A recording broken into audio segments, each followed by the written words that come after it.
لله نحمده ونستعينه ونستغفره ونؤمن به ونتوكل عليه ونعوذ بالله من شرور أنفسنا ومن سيئات أعمالنا من يهده الله فلا مضل له ومن يضلله فلا هادي له ونشهد أن لا إله إلا الله وحده لا شريك له ونشهد أن سيدنا وسندنا ومولانا محمدا عبده ورسوله صلى الله تعالى على خير خلقه محمد وعلى آله وأصحابه أجمعين أما بعد فأعوذ بالله من الشيطان الرجيم بسم الله الرحمن الرحيم الرحمن علم القرآن خلق الإنسان صدق الله مولانا العظيم بزرگان محترم، برادران اسلام، عزیز دوستو، پردہ نشین مائیں اور بہنیں، سب سے پہلے تو میں مبارکبادی دینا چاہوں گا اس مسجد کے ذمہ داران کی خدمت میں اور اس مدرسے کے ناظم اعلیٰ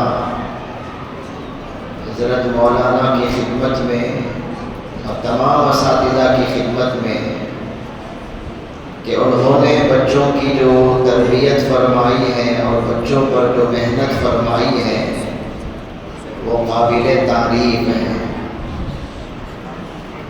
اور اسی طرح سے میں مبارکبادی دینا چاہوں گا اور شکریہ ادا کرنا چاہوں گا ان ماؤں کی خدمت میں جنہوں نے اس جلسے کو اہم سمجھ کر اس کی اہمیت کا اندازہ لگا کر یہاں حاضر خدمت ہوئی اور پورے حشاش و وشاش کے ساتھ، شوق کے ساتھ پروگرام کو دیکھ تو نہیں رہی ہیں لیکن ضرور سن رہی ہیں۔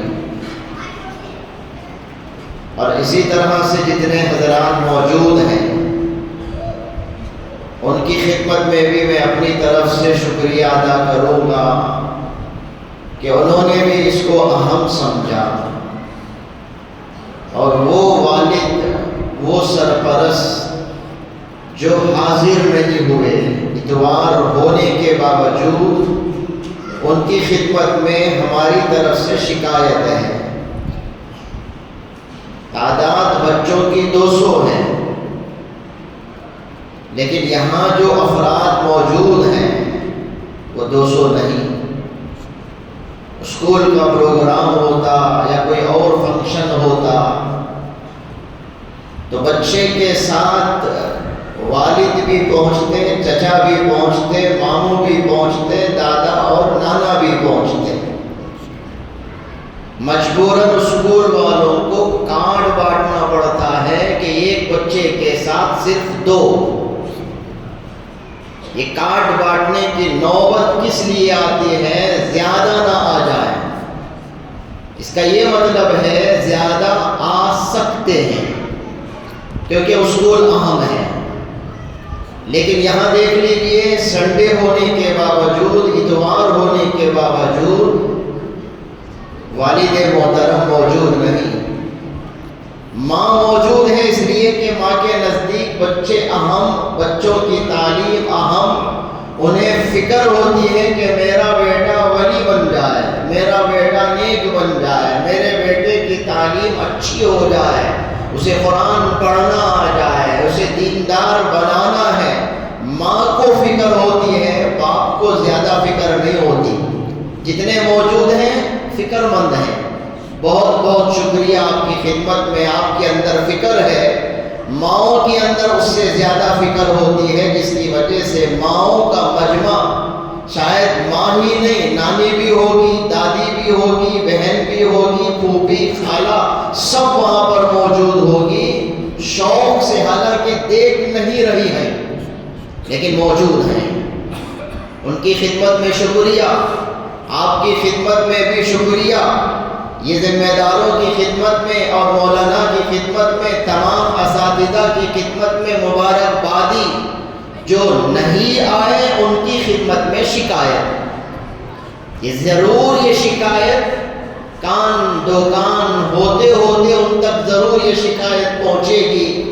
انشاءاللہ آئندہ سال جلسہ ہوگا، وہ بھی ضرور آئیں گے۔ اس کو محسوس کرتے ہوئے اللہ انہیں توفیق دے۔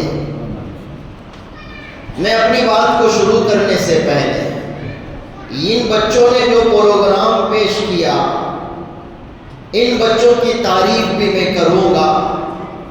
ان کی ہمت، ان کی جرأت قابل تعریف ہے۔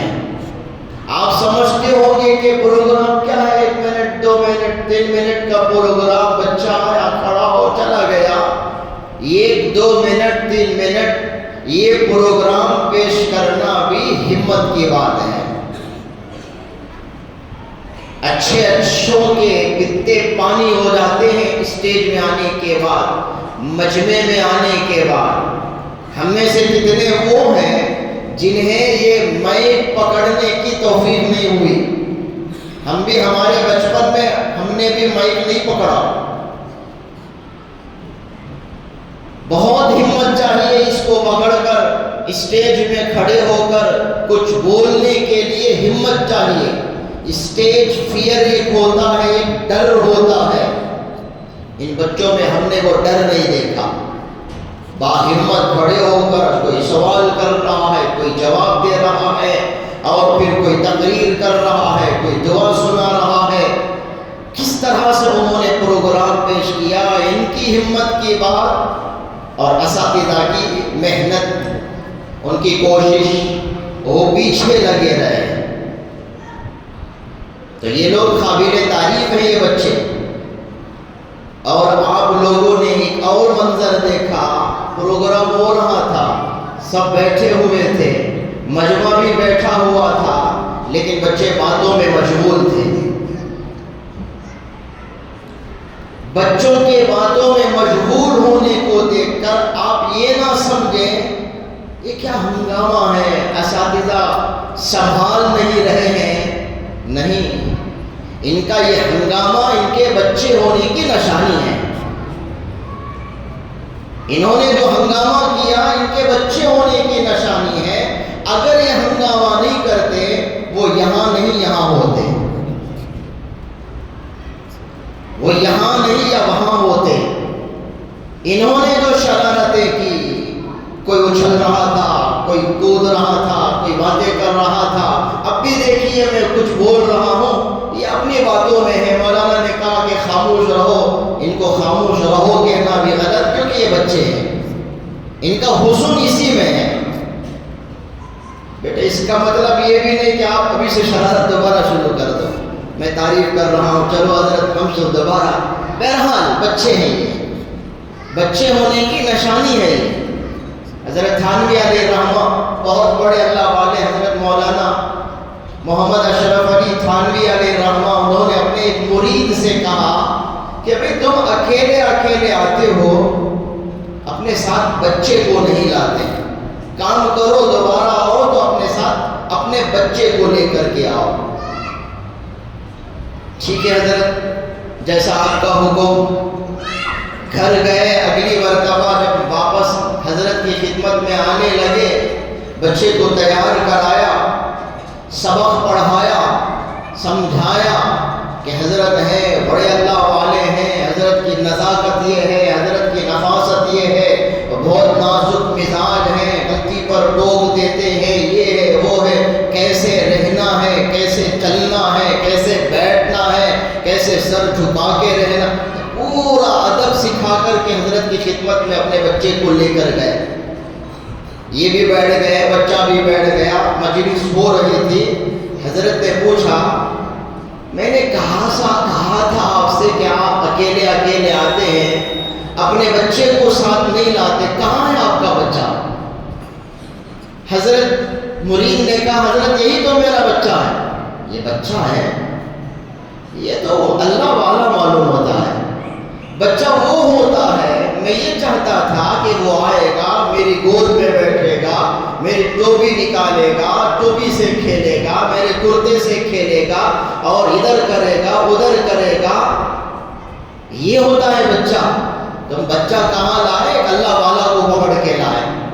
تو بچے ہوتے ہیں، آپ ذرا برابر بھی دل میں یہ اثر نہ لیں کہ بچے ہنگامہ کر رہے تھے، ان کے اس ہنگامے میں ان کا حسن ہے۔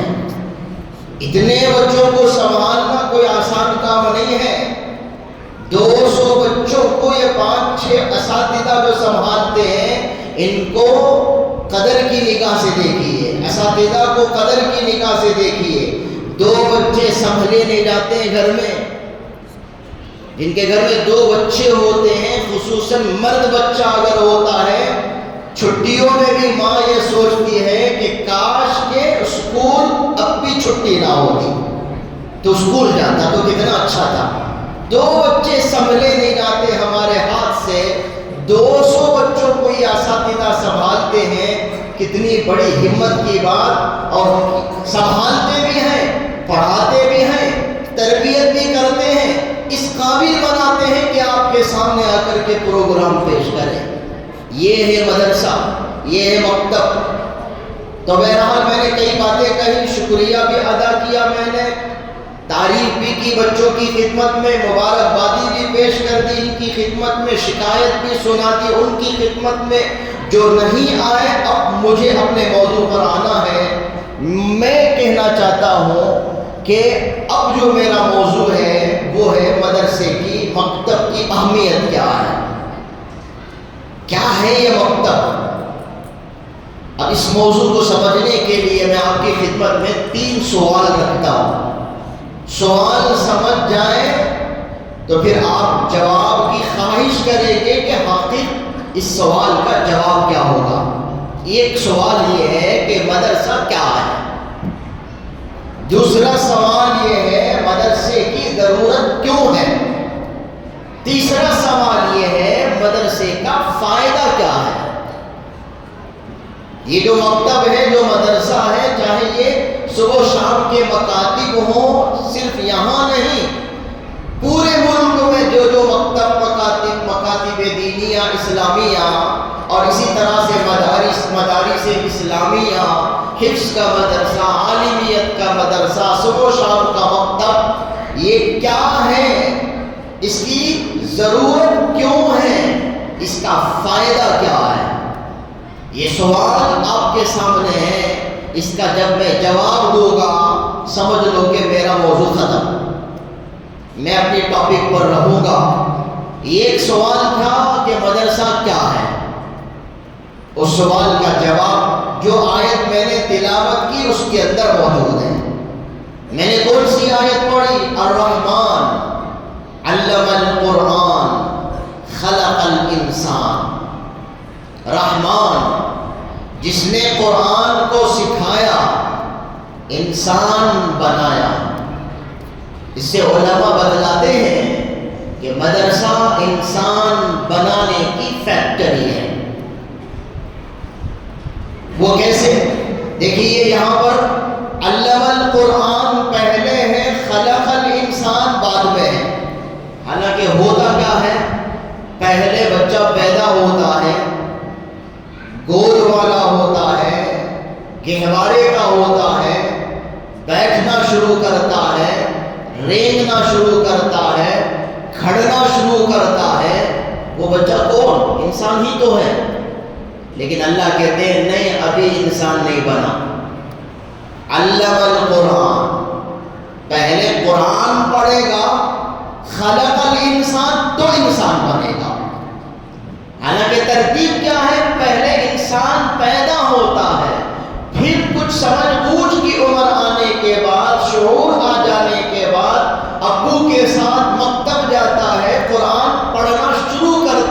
الف با تا کہنا شروع کرتا ہے، تختیہ پڑھتا ہے، پھر اس کے بعد بسم اللہ خوانی ہوتی ہے، پھر سورہ فاتحہ پڑھتا ہے، پھر امپارہ پڑھتا ہے، وغیرہ وغیرہ قرآن مکمل کرتا ہے۔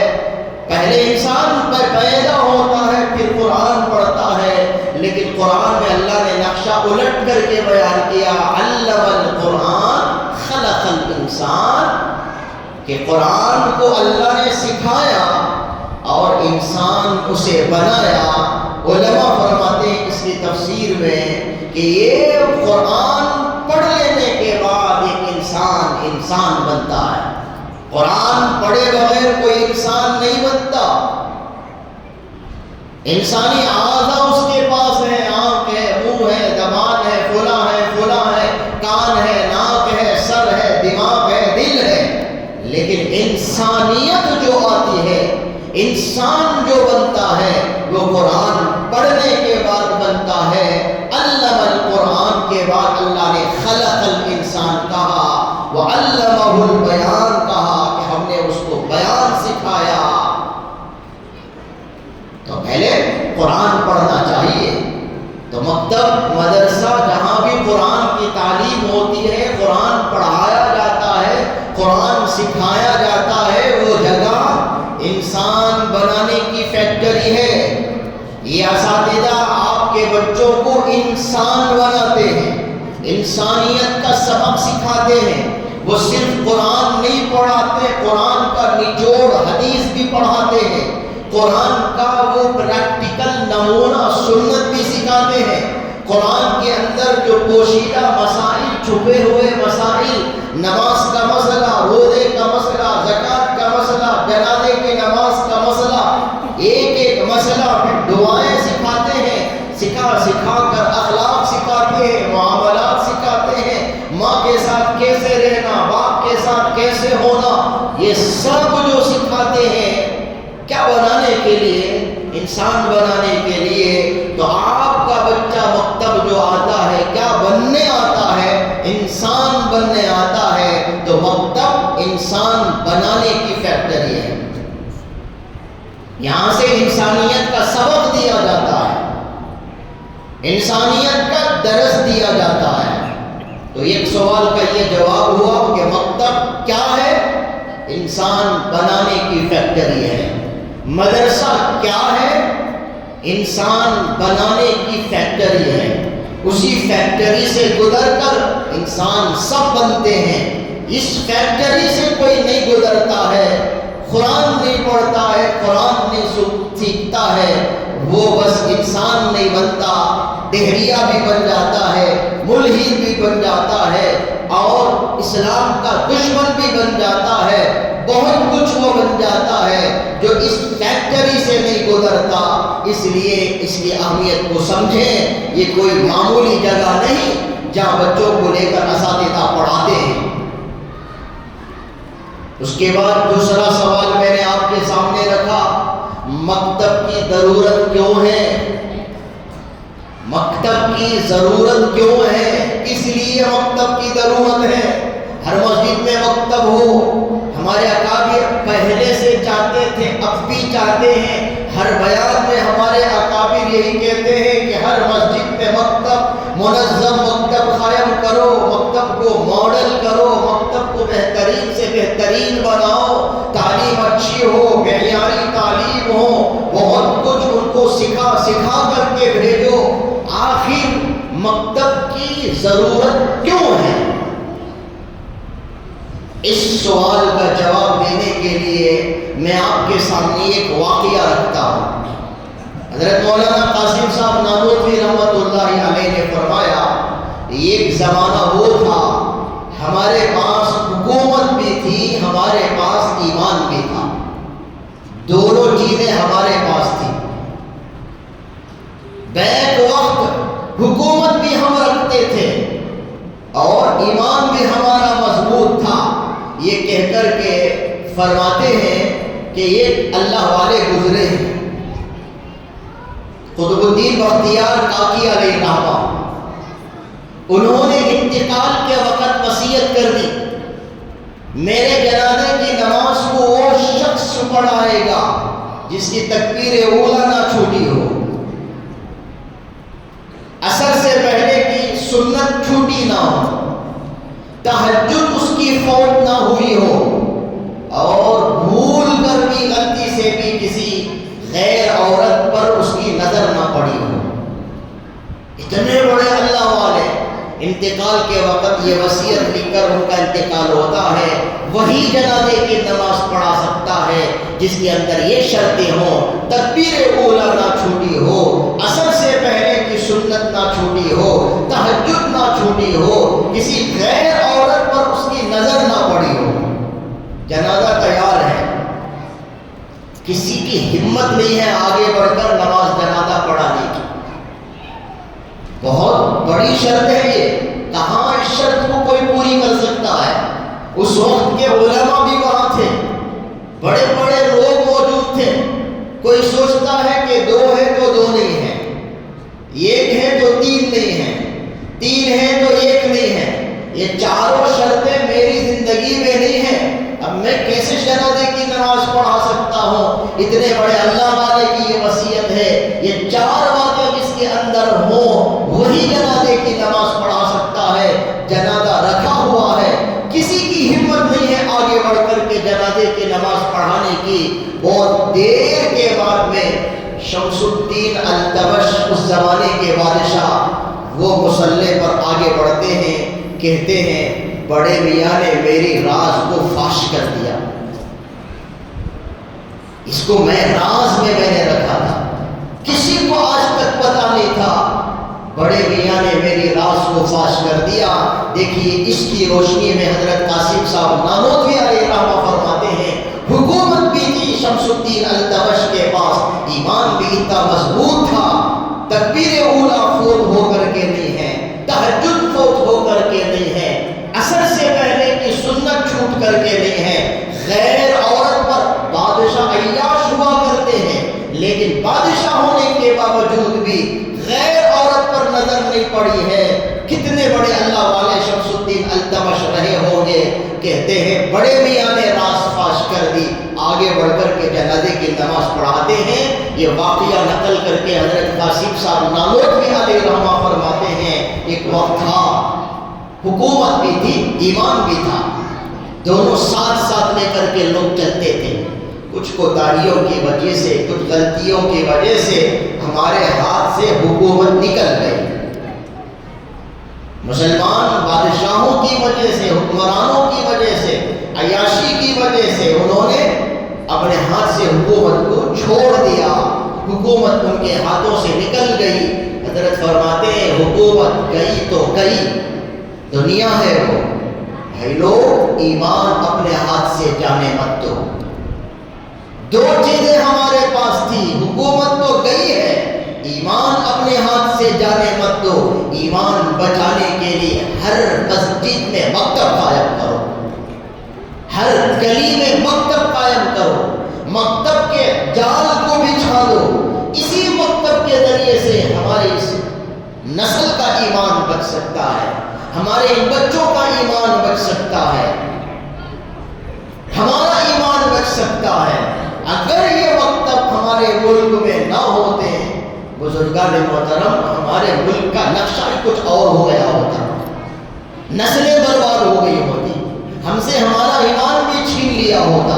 آج وہ سازش ہو رہی ہے، ہم سے ایمان چھیننے کی کوشش ہو رہی ہے، ہم سے ہماری شناخت چھیننے کی کوشش ہو رہی ہے، ہم سے ہماری آئیڈینٹی چھیننے کی کوشش ہو رہی ہے، غیروں کی طرف سے بھی سازشیں، اور کچھ لوگ غیر ہی ہیں وہ اپنوں کی شکل میں، کوئی قادیانی کی شکل میں آ کر کے ہمارے ایمان کو چھیننا چاہتا ہے، کوئی شکیل بن حنیف کی شکل میں آ کر اپنے آپ کو مہدی کہہ کر، عیسیٰ کہہ کر ہمارے ایمان کو چھیننا چاہتا ہے، کوئی گوہر شاہی، وہ اللہ اور اللہ کے رسول کا نام لے کر اس نے کلمہ بدل دیا، لا الہ الا اللہ ہم پڑھتے ہیں کلمہ، ہر ایک یہی کلمہ پڑھتا ہے، ہماری خواہش یہی ہے کہ اسی کلمے کی حالت میں موت آئے، یہ کلمہ منہ زبان پر رہے، ہمیں موت آئے۔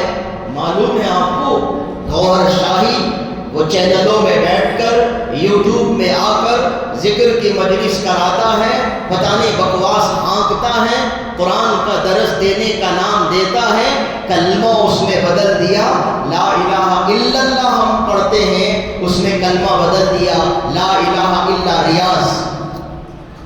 ایمان گیا۔ ایمان بدلنے کی کوشش وہاں بیٹھ کر کے وہ کر رہا ہے، کئی عورتیں اس کی چینلوں کو سنتی ہیں اور آدھی رات کو اٹھ کر اس کے ذکر کی مجلس میں شامل ہوتی ہیں۔ ہماری عورتوں کا ایمان ضائع ہو رہا ہے، ہمارے نوجوان بھٹک رہے ہیں شکیل بن حنیف کی وجہ سے، اس کو مہدی مان کر، اس کو عیسیٰ مان کر۔ بچوں نے اچھے انداز میں مہدی کی علامت کیا ہے، عیسیٰ علیہ السلام کی نشانی کیا ہے، دجال کا خروج کیسے ہوگا، فلاں فلاں فلاں، کئی عنوان پر انہوں نے جو پیش کیا، بہترین یہی سمجھانے کے لیے، ذہن میں بٹھانے کے لیے شکیل بن حنیف جھوٹا ہے، کافر ہے، دجال ہے، عیسیٰ علیہ السلام الگ شخصیت کا نام ہے، مہدی الگ شخصیت کا نام ہے، یہ دونوں الگ الگ ہیں، یہ کہتا ہے دونوں میں ہوں۔ کتنا بڑا مکر، فریب، دھوکہ، اس کی باتوں پر لوگ آ رہے ہیں، اس کے ہاتھ پر لوگ ایمان لا رہے ہیں۔ گوہر شاہی کے فتنے کے عورتیں شکار ہو رہی ہیں، مرزا محمد علی کے فتنے کے شکار ہمارے نوجوان ہو رہے ہیں۔ یہ اس فتنوں سے، ان فتنوں سے بچنے کے لیے راستہ یہی ہے کہ ہم مکتب سے جڑے رہیں، اپنے بچوں کو مکتب سے جوڑ کر کے رکھیں اور ہم علماء سے جڑ کر کے رہیں۔ ہر چیز علماء سے ہم پوچھنے والے بنیں گے، بھٹکیں گے نہیں۔ میں ہمیشہ کہا کرتا ہوں ایسی مجلسوں میں کہ دیکھو، جب تک ہمارا تعلق علماء سے رہے گا ہمارا ایمان محفوظ رہے گا۔ اس وقت سے لے کر آج تک ایمان بچنے کا ایک ہی ذریعہ تھا، صحابہ اللہ کے نبی سے جڑ کر تھے، صحابہ کا ایمان بچ گیا۔ تابعین صحابہ سے جڑ کر تھے، تابعین کا ایمان بچ گیا۔ تابعین سے جڑ کر تھے، تابعین کا ایمان بچ گیا۔ اس کے بعد چلتے چلتے زمانہ در زمانہ، زمانہ در زمانہ، آج تک علماء سے جو جڑا ہے اسی کا ایمان بچ سکتا ہے۔ اس لیے آپ اپنے ایمان کو بچانے کے لیے علماء سے جڑ کر کے رہیں، اور اپنی نسل کو علماء سے جوڑنے کے لیے میں ہمیشہ کہا کرتا ہوں، کوئی بھی مسئلہ آپ کو پوچھنا ہے آپ علماء کے پاس جائیں، مسئلہ پوچھنے کے لیے اکیلے نہ جائیں، اپنے بچوں کو ساتھ لے کر کے جائیں، اپنے بچوں کو بازو بٹھا کر مولانا صاحب سے مسئلہ پوچھیں، تو بچہ دیکھے گا اچھا کوئی مسئلہ پیش آ جائے، مولانا کے پاس جانا ہے، ان سے جا کر مسئلہ پوچھنا ہے۔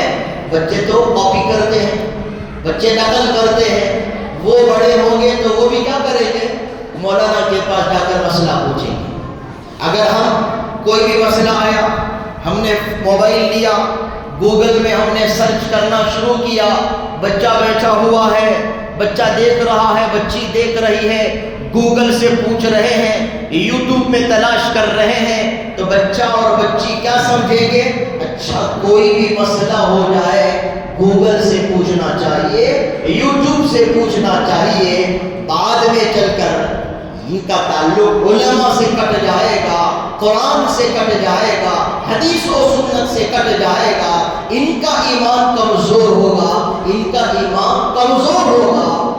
یہ یہاں تک ختم ہونے والے نہیں نا، یہ تو ہمارے فرسٹ جنریشن ہے، یہاں جو بزرگ حضرات بیٹھے ہوئے ہیں ان کے لیے یہ بچے سیکنڈ جنریشن ہے، یہ نواسے ہوں گے، پوتے ہوں گے، یہاں جو نوجوان قسم کے جو بیٹھے ہوئے ہیں ان کے لیے یہ بچے فرسٹ جنریشن ہیں، اس کے بعد سیکنڈ، تھرڈ، فورتھ، ففتھ، قیامت آنے تک پتہ نہیں 20، 25، 30 جنریشن، ان کا ایمان بھی بچنا ہے۔ اس کو ٹارگٹ لے کر کے ہم چلیں گے، اس کو ہم ٹارگٹ بنا کر کے چلیں گے، سب کا ایمان، میری نسل میں قیامت تک آنے والا ہر بچہ مومن ہی رہے، اس کے لیے کرنا کیا ہوگا، میں علماء سے جڑوں گا، اپنے بچوں کو علماء سے جڑوں گا، اپنے بچوں کو علماء سے تعلق قائم کروں گا، میرا تعلق مکتب سے، میرے بچوں کا تعلق مکتب سے، مدرسوں سے، علماء سے، بچوں کے بچوں کا تعلق علماء سے، مدرسوں سے، پھر دیکھیے انشاءاللہ ثم انشاءاللہ قیامت کے صبح تک ہماری نسل میں جب محشر کا میدان قائم ہوگا، ہمارے بچے آئیں گے نسل در نسل، ان میں ایک بچہ بھی انشاءاللہ ثم انشاءاللہ وہ کافروں کی فہرست میں نہیں جائے گا، پورے ایمان والے میں نہیں۔ ورنہ اگر ہم غافل ہو گئے، ہم نے اپنے آپ کو علماء سے کاٹ لیا، بچوں کو علماء سے کاٹ دیا، پتہ نہیں 8ویں جنریشن یا 10ویں جنریشن وہ تو بہت دور کی بات، جو فتنہ ہے 4تھے اور 5ویں وہ بھی دور کی بات، 3rd اور 4th جنریشن کا بھی کوئی یقین نہیں ہے کہ کیا ہو جائے گا اس ملک کے اندر۔ اس لیے ہمارا تعلق علماء سے مضبوط ہو، مکتب سے مضبوط ہو، مدرسے سے مضبوط ہو۔ تو مدرسے کی ضرورت کیوں ہے، اس سوال کا یہ جواب تھا۔ اور مدرسے کا فائدہ کیا ہے، مکتب کا فائدہ کیا ہے؟ اب یہ فائدہ سمجھ میں آنے کے لیے میں آپ سے کہوں گا، بزرگان محترم، ہم جو زندگی لے کر آئے بہت مختصر زندگی لے کر آئے، بہت مختصر زندگی لے کر کے آئے، اور یہ زمانہ تو موت کب آ جائے کوئی کہہ نہیں سکتا ہے، کبھی بھی کسی کو موت آ سکتی ہے، اور ہم نے اپنے نام اعمال میں کچھ کمایا نہیں ہے، کچھ جمایا نہیں ہے۔ اگر ہم نے اپنے بچوں کو تیار کر دیا، دیندار بنا دیا، نمازی بنا دیا، قرآن پڑھنے والا، قرآن سمجھنے والا، قرآن پر عمل کرنے والا بنا دیا، بنا کر کے ہم اس دنیا سے چلے گئے، پھر قبر میں بھی یہ جو پڑھے گی اس کا ثواب ہمارے نام اعمال میں لکھا جائے گا، یہ دعا کرے گے نام اعمال میں لکھا جائے گا، یہ قرآن پڑھے گے نام اعمال میں لکھا جائے گا، یہ نیکی کرے گے ہمارے نام اعمال میں لکھا جائے گا، کیونکہ ہم نے بیج بو دیا ہے، پھل وہاں ہم کھائیں گے۔ بیج ہم نے بویا ہے، درخت تناور ہوگا اور اس کی شاخیں پھیلے گی، پھر قیامت تک اس کا ثواب ہم کو ملتا رہے گا۔ ورنہ کیا ہوتا ہے بزرگان محترم، ہم غافل ہوتے ہیں، بچوں کو ہم پڑھاتے نہیں ہیں، دیندار بناتے نہیں ہیں، پھر کیا ہوتا ہے ہمارے اس دنیا سے چلے جانے کے بعد ہمارے بچے جاتے ہیں یہ مدرسہ وہ مدرسہ، یہاں وہاں جا کر کے لوگوں کو بلاتے ہیں کہ ابو کا انتقال ہو گیا، ایصال ثواب کے لیے بچوں کو بھیجیے نا۔ کیوں آپ نہیں پڑھتے؟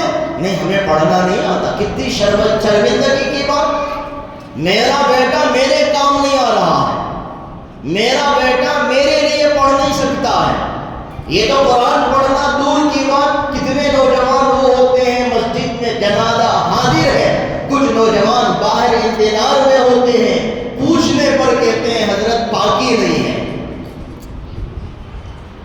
باپ کا جنازے کی نماز پڑھنے کی اس کے اندر اہلیت نہیں ہے، پاکی نہیں ہے، یا پاکی ہے کھڑا ہو گیا لیکن اسے نہیں معلوم کہ ہاتھ اٹھا کر کے پہلی تکبیر کے بعد کیا پڑھنا ہے، دوسری تکبیر کے بعد کیا پڑھنا ہے، تیسری تکبیر کے بعد کیا پڑھنا ہے، چوتھی کے بعد میں کیا کرنا ہے، کچھ نہیں معلوم ہے۔ امام صاحب اللہ اکبر کہتے ہیں، یہ صرف کھڑا ہوا ہے، کھڑا ہوا ہے۔ ہماری جنازے کی نماز بھی ہمارا بیٹا نہیں پڑھ سکتا، کتنے افسوس کی بات۔ قبرستان تک لے جا کر کے دفنا دیا گیا، اسے کچھ نہیں معلوم کہ قبر کے پاس کھڑے ہو کر کے کیا پڑھنا ہے، وہ صرف ایک چیز جانتا ہے، 10 روپے کی پھول لو قبر پر نچھاور کر دو، سمجھتا ہے کہ میں نے حق ادا کر دیا۔ باپ نے اس کی زندگی کے لیے پاپڑ بیلے تھے، محنت کی تھی، بہت کچھ اس کے لیے پراپرٹی بنائی تھی، لیکن یہ صرف 10 روپے کا پھول ڈال کر کے مطمئن ہو گیا کہ میں نے باپ کا حق ادا کر دیا۔ گھنٹوں کے بعد وہ پھول کچرا بننے والا ہے، خشک ہونے والا ہے، یہ ہماری غفلت کا نتیجہ ہے۔ تو مکتب اور مدرسے کا فائدہ یہ ہے، ہم اپنے بچوں کو کچھ بنا کر کے جائیں گے، وہ ہمارے لیے قیامت تک ذخیرہ آخرت بنے گا۔ نبی کریم صلی اللہ علیہ وسلم نے فرمایا کہ جب انسان مرتا ہے اس کے اعمال ختم ہو جاتے ہیں، کوئی ثواب کا ذریعہ نہیں رہتا ہے مگر تین عمل کا ثواب مرنے کے بعد بھی اسے ملتے رہتا ہے، ایک صدقہ جاریہ، اور یہ کہ علم جس کو اس نے پھیلایا تھا، جس کے علم سے لوگ فائدہ اٹھاتے ہیں، اور ایک ولد صالح، نیک بیٹا بیٹی اس نے چھوڑی تھی، یدعو لہ، وہ بیٹا اور وہ بیٹی اس کے لیے دعا کرتی ہے، اے اللہ ہمارے ابو کی مغفرت فرما، اے اللہ ہمارے امی کی مغفرت فرما، اے اللہ ہمارے دادا جان کی مغفرت فرما، اے اللہ نانا جان کی مغفرت فرما۔ یاسین پڑھنے کے بعد اے اللہ اس کا ثواب ان کو پہنچا دے، روز یاسین پڑھ کے ثواب، روز قل پڑھ کر کے ثواب، کوئی صدقہ کر کے ثواب۔ یہ کب کریں گے بچے؟ ان کو کچھ سکھا کر کے ہم جائیں گے تب نا، ان کو ہم پڑھا کر کے جائیں گے تب بنیں گے نا۔ اس لیے ہمیں فکر کرنے کی ضرورت ہے، یہ کوئی معمولی چیز نہیں ہے جو ہر مسجد میں مکتب چلتا ہے، مدرسہ چلتا ہے۔ آپ اس کی قدر پہچانیں، بہت فائدہ ہے ہمارے مر جانے کے بعد، دنیا سے چلے جانے کے بعد ان کا یہ پڑھنا ہی قبر میں کام آنے والا ہے۔ مرنے کے بعد میت انتظار میں رہتا ہے، کوئی ہدیہ بھیجے مجھے، کوئی تحفہ بھیجے مجھے، ثواب کی شکل میں، قرآن کی شکل میں، تلاوت کی شکل میں، ذکر کی شکل میں، دعا کی شکل میں، استغفار کی شکل میں، کیونکہ ہم وہاں نماز نہیں پڑھ سکتے چلے جانے کے بعد۔ جب تک آنکھ کھلی ہے نماز کا موقع ہے، بند ہونے کے بعد نماز کا موقع گیا، وہاں صرف ان کے ثواب کا انتظار رہے گا۔ اسی لیے جو زندگی باقی ہے اس کی ہم قدر پہچانیں، خوب سے خوب ثواب کمائیں۔ نمازی نہیں بنے تو آج سے طے کر کے اٹھے نمازی بن جاؤں گا، نمازی بن جاؤں گی، اور پھر بچوں کو پڑھاؤں گا، بچوں کو پڑھاؤں گی، ان کی تربیت کروں گی، اس قابل بناؤں گی، مرنے کے بعد یہ بچے مجھے کام آئیں گے، مرنے کے بعد یہ بچے میرے کام آئیں گے۔ اس قابل ان کو بنانا ہے، وہ بنانے کا کام مولانا کر رہے ہیں یا اساتذہ کر رہے ہیں، ہر مکتب یہ کام کر رہا ہے، کوئی معمولی نہیں ہے۔ اس لیے ہمیں چاہیے اسلامی ماحول کے اندر ہم مکتب چلاتے ہیں، اس کا تعاون کریں۔ اور میں نے سنا اسکول بھی ہے، الحمدللہ جب المبارک اسکول ہے تو المبارک قابل مبارکباد بھی ہوگا، وہاں بھی اسلامی طرز کی تعلیم دی جاتی ہوگی، اسلامی طرز کے جیسے یہ بچوں نے پروگرام پیش کیا اسی انداز کا۔ دیکھیے یہاں پر پروگرام ہوا، کوئی میوزک نہیں، کوئی ڈانس نہیں، کوئی ناچنا نہیں، کوئی گانا نہیں، کوئی ڈرامہ نہیں۔ کئی اسکول والے ہوتے ہیں ڈرامہ کی شکل میں پیش کرتے ہیں، ناچ کی شکل میں پیش کرتے ہیں، اٹریکشن کے واسطے، لوگوں کو اور مزید کھینچنے کے واسطے، کچھ بھی نہیں۔ ہمیں امید ہے کہ جب مسجد سے متصل ایک اسکول ہے، دینی مزاج کے ساتھ یہ حضرات مکتب چلاتے، اسکول چلاتے، وہاں بھی یہی نظام ہوگا، اسلامی ماحول کے ساتھ میں یہ پروگرام کرتے ہوں گے، کوئی ناچ نہیں، کوئی ڈانس نہیں، کوئی باجا نہیں، کوئی ڈی جے نہیں۔ ایسی تربیت ہم دیں گے بچوں کو اسکول میں بھی اور مکتب میں بھی، ہمارے بچوں کا ایمان محفوظ ہوگا۔ کیونکہ آگے چل کر جو اسکولس آنے والے ہیں، NEP جو آنے والی ہے، نیو ایجوکیشن پالیسی جو آنے والی ہے، اس میں ہماری تاریخ بدل دی گئی، ہماری تہذیب کو بدلنے کی کوشش ہو رہی ہے، ہندو کلچر کو اس میں لانے کی کوشش ہو رہی ہے، پرانی تہذیب کو داخل کرنے کی کوشش ہو رہی ہے۔ یہ سب کچھ کر کے اس نصاب، اس سلیبس کے اندر ہمارے بچوں سے ہمارے ایمان کو چھین لیا جائے گا۔ ایک ہی ذریعہ ہے مکتب، اس کے ذریعے ہمارے بچوں کا ایمان بچے گا، اور جو اسکول ہے جہاں پڑھانے والے بھی دیندار ہوں گے، مینجمنٹ بھی وہ دیندار ہوگی، اور اسلامی انداز، اسلامی طرز کے ساتھ وہ مکتب اسکول چلائیں گے، پورے ماحول کے ساتھ میں اچھے ذوق اور اچھے مزاج کے ساتھ چلائیں گے، انشاءاللہ وہاں کی تعلیم بھی اسلامی طرز پر دکھائیں گے، نہیں کہ ہم اسلامی اسکول چلاتے ہیں، لیکن تربیت اس طرح سے وہ دیں گے، پڑھانے سے لے کر، پروگرام سے لے کر، بچوں کو باہر بھیجنے سے لے کر، اندر لینے سے لے کر، اسی ذوق کے ساتھ یہ چلاتے ہوں گے اور آئندہ بھی چلائیں گے انشاءاللہ۔ دیکھیے ہمارے یہ بچے ان تک نہیں، آگے چل کر جو جنریشن آنے والی ہے وہ سب اسلامی ماحول میں رہیں گے. ہم فخر کے ساتھ بے محشر کے میدان میں کہہ سکتے ہیں دیکھو میں چھوڑ کر آیا تھا یہ بچہ، بچوں کے یہ بچے، بچوں کے بچوں کے یہ بچے، 8 جنریشن، 10 جنریشن، 50 جنریشن تک پورے یہ میرے بچے ہیں، ایمان کی حالت میں آئے تھے. ایسی کوشش ابھی سے اس کو پلاننگ کے ساتھ لے کر کے چلیں گے تو انشاءاللہ فائدہ ہوگا. میں ماؤں سے بھی کہوں گا بچے پڑھتے ہیں، گھر میں آ کر سناتے ہیں، ان کو عمل کا موقع دیجیے، ان سے پڑھ کر آپ بھی عمل کیجیے. بڑے بزرگوں سے بھی کہوں گا، باپ سے بھی کہوں گا، بچے پڑھتے ہیں، گھر میں آ کر کے وہ سناتے ہیں، ان کو دیندار بن کر رہنے کا ہم موقع دیں گے تو وہ دیندار بنے گے. یہ اساتذہ پڑھاتے ہیں، عمل آپ کو کرانا ہوگا گھر کے اندر. یہ صرف گھنٹے کی تعلیم دیتے ہیں، وہ گھنٹے میں وہ اللہ والا کہاں بنائیں گے؟ پڑھا کر بھیجیں گے. اللہ والا ماں بنائے گی، اللہ والا باپ بنائے گا. وقت بہت زیادہ ہو گیا ورنہ اور تفصیل کے ساتھ میں کہہ سکتا ہوں. اللہ اور کبھی توفیق دے تو انشاءاللہ کہوں گا. بزرگان محترم اساتذہ پڑھاتے بھی ہیں، بناتے بھی ہیں. انہوں نے جو پڑھایا، انہوں نے جو بنایا، اس کو محفوظ کرنا، اس کو بچا کر کے چلنا وہ آپ کی ذمہ داری ہے، ماؤں کی ذمہ داری ہے. گھر میں ماحول ہی ان کو ایسا دیجیے بچے پڑھے ہوئے سبق گھر میں نہ بھولیں، دینداری کا ماحول انہیں دیجیے. اللہ تعالیٰ مجھے بھی آپ سب کو بھی عمل کی توفیق نصیب فرمائے. وآخر دعوانا ان الحمد للہ رب العالمین.